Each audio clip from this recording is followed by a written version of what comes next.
හයි ඉතිවා නිගලවල් for කරන කෙනෙට ඔයකරන ප්‍රක්ටිකල්ලක් ගැන වතය නාද එන වාර්තා මෙන්න මේ වීඩිය එක වාට නිගලවල් ෆෝයකේදී ඔල්ටන පයිප වැල්ඩින්න ගැන 60 වැල්ඩින්න ඉති මේ පයිප එන්නේ බිමේදල අඩි දෙක උසකින් අංශක හතලිස් පාගනානත වෙලා ඉතිවාල ඉතරනගේ වාට මේක පාසන්න ඒ හැත්තවයි දහටවගේ ලෝහර්ෂන් කරු දේ කියලා ඇතරම ගෙනන හෙම වෙන්න නෑ හැටයි ධාතුනවගේ ඔලගේ තිරිජ ජීතය පාච්චි කන්න මෙ මේ බැල්ඩින් රොට් එක ඉතිවල ප්‍රක්ටිස් කරන්නගේ මනිවාරම හැටයි ධාතුන කූරම බැල්ඩින් කල ප්‍රක්ටිස් කරන්න ඉතිවල මේ ප්‍රක්ටිකල්ල කරන්න පෑ හයකවගේ කාලයක් දෙනවා ඉතිවලට මේක ග්‍රයින්ඩ ප්‍රයිච් කරන්න පුළුවන් ඒගේ මෝලගේම 60 වැල්ඩින්න එක ස්ටප් තුනකින් සමන්විතනවා ඒකන්නේ රුට් පාසකය වගේම කැපින් එක වගේම සහ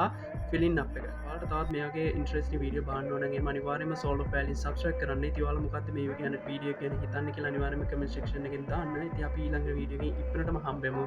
ඉතිවාලගින් නිකල් ලෙවල් 4 එක්සෑම් එක ඉහලම සමත්තන නිලම හදතීම ප්‍රාර්ථනා කරනවා ඉතින් මේ තමයි සෝල පැලි